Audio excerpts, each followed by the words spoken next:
Pemirsa, jangan lupa subscribe YouTube channel Official iNews dan nyalakan loncengnya.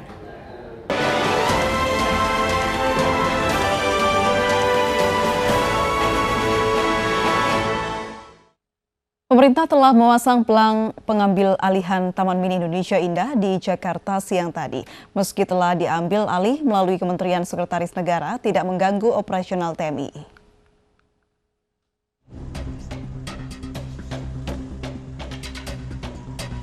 Untuk mempertegas Perpres nomor 19 tahun 2001, pemerintah memasang pelang di depan gerbang masuk yang menegaskan penguasaan dan pengelolaan Taman Mini Indonesia Indah di bawah Kementerian Sekretaris Negara.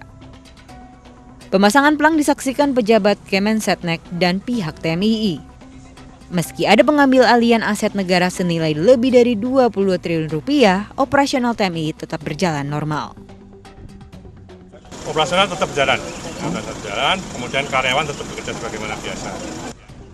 Dari pihak pengelola TMII mempertegas, jika pengambil alihan TMII bukan masalah karena status aset sudah menjadi milik negara sejak 1977.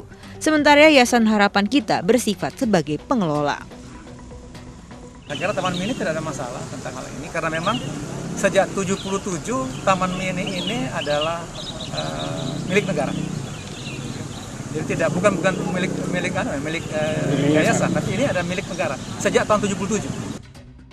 Selain TMII, pemerintah juga telah mengambil alih pengelolaan sejumlah aset seperti Stadion Gelora Bung Karno dan kawasan Kemayoran. Seluruh keputusan itu berdasarkan rekomendasi dari Badan Pemeriksa Keuangan. Dari Jakarta, Tim Liputan iNews melaporkan. KPK memecat salah satu anggota Satgas KPK yang mencuri barang bukti korupsi berupa emas seberat hampir 2 kg. Keputusan pemecatan diambil usai Dewan Pengawas KPK sidang kode etik dan melaporkan kasus ini ke polisi.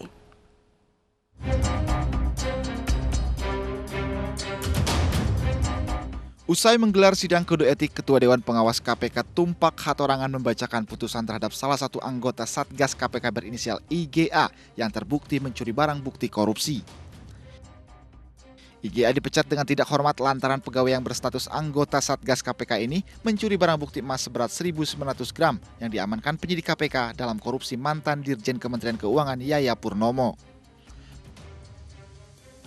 Bahwa yang bersangkutan mengambil barang bukti yang ada pada penyimpanan barang bukti karena dia seorang anggota juga di situ, anggota Satgas, sehingga dia bisa mengambil barang bukti dalam perkara Yahya Purnomo yang sekarang sudah menjadi barang rampasan. Emas disimpan oleh pelaku dan sebagian lagi digadaikan untuk melunasi utang pelaku. IGA dapat mengakses barang bukti lantaran dirinya memang bertugas untuk menyimpan sitaan yang akan dilelang oleh negara. Emas telah dikembalikan dan akan segera dilelang lantaran menjadi harta rampasan negara. Dari Jakarta, Muhammad Ardi, Purwadi Hartoyo, Yudi Rizaldi, iNews melaporkan. Presiden Joko Widodo membuka Mukernas dan Munas Alim Ulama PKB di Istana Negara Jakarta. Jokowi berharap PKB dapat membantu pemerintah untuk menyebarkan semangat toleransi antar umat beragama.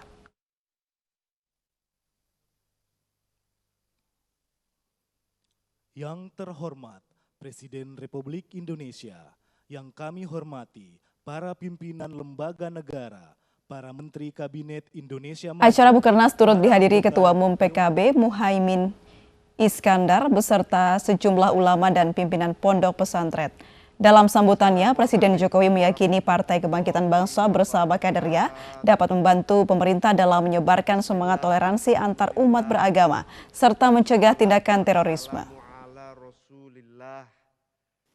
Sebagai partai yang Ahlus Sunnah wal Jamaah, saya meyakini PKB tidak kendor untuk terus menyemai nilai-nilai moderat, nilai-nilai moderasi, nilai-nilai tawasud,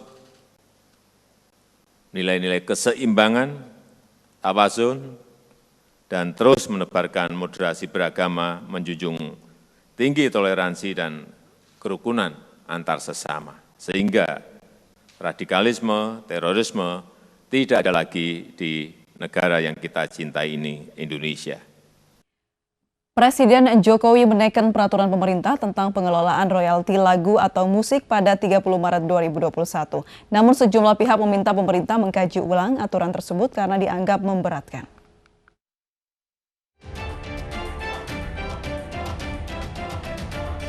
Presiden Joko Widodo menaikkan peraturan pemerintah nomor 56 tahun 2021 tentang pengelolaan royalti lagu atau musik. PP yang ditekan 30 Maret ini membuat restoran, pertokoan, serta tempat hiburan harus membayar royalti lagu yang diputar kepada pencipta lagu, pemegang hak cipta dan atau pemilik hak kepada manajemen kolektif nasional. Sejumlah musisi pun menyambut positif peraturan pemerintah ini. Ya banyak, Om Rinto, Om Charles, banyak banget pencipta lagu yang kok karyanya masih disetel di mana-mana, orang bisa bisa mendapatkan hasil dari karya beliaunya. Nah, terus yang menciptakan lagunya bagaimana? Jadi omongan panjang di dalam industri musik Indonesia. Karena faktor bagaimana bisa berjalan dengan baik keinginan pemerintah supaya benar dengan sedemikian waktu yang sudah disiapkan. Makanya kalau dari amanah Undang-Undang 28 itu kan cuma 2 tahun PP bisa lahir. Ini sampai 6 tahun. Berarti kan ada kehati-hatian yang dilakukan pemerintah supaya ini bisa berjalan. Namun peraturan pengelolaan royalti lagu justru memberatkan bagi sejumlah pelaku usaha. Mereka meminta pemerintah mengkaji ulang penerapan peraturan ini. Pastinya akan berdampak terhadap pelayanan dan juga operasional kita. Dan memang selayaknya sih kalau kita memang kelola dengan baik, itu bisa menjadi buat pemerintah itu hal yang baik. Cuman buat kita sendiri, karena memang belum ada satu regulasi yang pasti, artinya kita masih mencoba mencari tahu lebih dalam lagi tentang aturan itu. Kalau diterapkan saat ini atau memang dalam tanda kutip masih abu-abu ya, kita sih masih keberatan situasinya seperti itu. Keberatan dengan situasi ini. Nah, kalau saya sih secara pribadi ya ini tidak tepat keluar di saat situasi yang lagi berat seperti sekarang untuk media, apalagi untuk radio. Ini namanya membunuh kita pelan-pelan sebenarnya. Jadi dari kebijakan pemerintah ini ada 14 jenis tempat yang wajib bayar royalti jika digunakan lagu secara komersial. Di antaranya acara seminar, restoran dan tempat hiburan, di moda transportasi, pusat perbelanjaan dan tempat rekreasi. Tim Liputan iNews melaporkan. Asosiasi Pengusaha Hiburan Jakarta (ASPIJA) menyatakan royalti musik dan atau lagu pada peraturan pemerintah nomor 56 tahun 2021 bukanlah hal baru. Namun pihaknya menyayangkan nilai royalti terlalu tinggi dibandingkan dengan harga sewa lokasi usaha. Itu diberikan kepada pemberi kuasa. Ya. Jadi hak cipta baru ada hak terkait. No song, no music business. Tidak ada lagu, tidak ada penyanyi menyanyikan lagu itu, tidak ada pemain, tidak ada industri televisi yang menyiarkannya. Jadi harus kembali undang-undang hak cipta. Kita tahu ya, 14 sektor layanan publik yang wajib bayar royalti itu adalah 4 bisnis yang paling terpukul di pandemi sekarang. Hotel, karaoke, media, dan lain-lain gitu ya. Jadi kayak lagi bokek ditagih hutang gitu loh. Tapi buat saya, nggak bisa nggak dibayar. Kalau tidak dibayar royalti itu kita melanggar undang-undang. Kita tidak menghargai cipta, rasa, dan karsa pencipta. Itu harus dibayar gitu ya. Dilema ini memang baru terjadi sejak LMKN didirikan di 2015 dan 2016 kita baru kenalan. Nah di sana tiba-tiba ada angka royalti yang begitu fantastis dan kami tidak dilibatkan. Di mana karaoke itu dikelompokkan menjadi 2, karaoke keluarga dan karaoke eksekutif. Nah, sementara itu berbeda jauh, karaoke keluarga 12.000 dan eksekutif yang diklaim adalah eksekutif ini 50.000. Nah, sementara kami tidak pernah dilibatkan. Nah, sejak saat itu bergulirlah penolakan-penolakan dari seluruh Indonesia ini. Padahal dulu sebelum ada masalah ini, kami ini fine-fine aja dalam membayar royalti. Sebuah video pesta perayaan ulang tahun dihadiri ratusan orang viral di media sosial. Pesta digelar tanpa memperhatikan protokol kesehatan di sebuah restoran milik Ketua DPRD Palopo.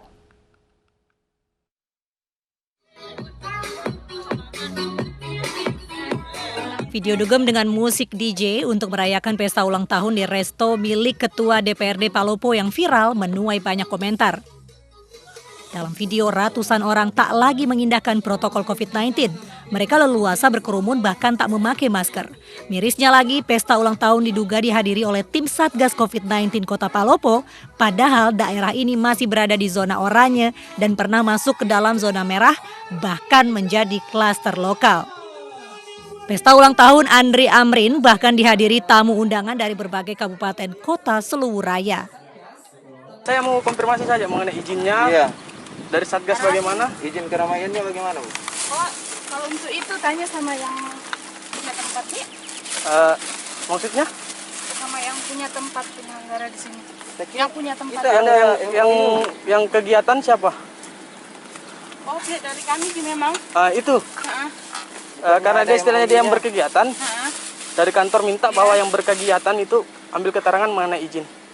Oh, kan kemarin sudah dikonfirmasi sama yang punya tempat bahwa mau ambil izin atau tidak ke polisi begitu, ke Polres. Terus katanya nanti saya yang atur. Namanya yang Pemerintah Kota Palopo sudah menerapkan sanksi bagi pelanggar berupa push up dan denda tunai antara Rp50.000 hingga Rp500.000. Jadi untuk tindak lanjutnya setelah kita bubarkan ini kita berkoordinasi dulu dengan teman-teman yang ada di Satgas termasuk di kepolisian. Nanti kami bisa sampaikan nanti tindak lanjut yang akan dilakukan oleh Satgas mungkin setelah bertemu dengan teman-teman di Satgas. Kita mau pertemuan dulu. Polisi diharapkan menindaklanjuti kerumunan ini sesuai prosedur hukum yang berlaku. Dari Palopo, Sulawesi Selatan, Nasruddin, iNews melaporkan.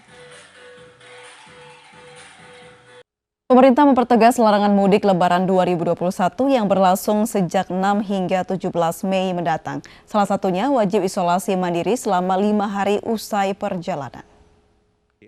Selaku Dirjen Perhubungan. Surat edaran aturan peniadaan mudik Lebaran 2021 berlaku untuk seluruh moda transportasi dari darat, laut, udara. Bagi warga yang melanggar akan diputar balikan ke arah awal. Selain itu, izin perjalanan diberikan kepada orang dengan keperluan tertentu. Mobilitas yang diizinkan saat pelarangan mudik dari 6 hingga 17 Mei adalah distribusi logistik dan keperluan mendesak. Di antaranya seperti perjalanan dinas, kunjungan keluarga yang sakit atau meninggal, atau pelayanan kesehatan untuk ibu hamil atau bersalin. Jika melakukan perjalanan saat periode pelarangan, maka harus mengantongi 2 surat, yakni surat izin perjalanan dan surat yang menyatakan negatif COVID-19. Untuk surat izin perjalanan berasal dari instansi sifatnya perorangan, untuk sekali jalan dan untuk di atas 17 tahun. Lalu bagi yang melakukan perjalanan diwajibkan untuk karantina mandiri selama 5 kali 24 jam.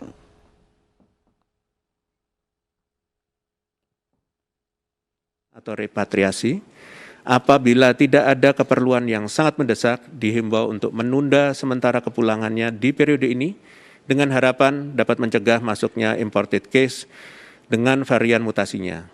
Apabila ditemui pelaku perjalanan yang tidak memenuhi persyaratan perjalanan diantaranya dengan tujuan mudik atau wisata antar wilayah, maka petugas berhak memberhentikan perjalanan dan yang bersangkutan harus kembali ke tempat asal perjalanan.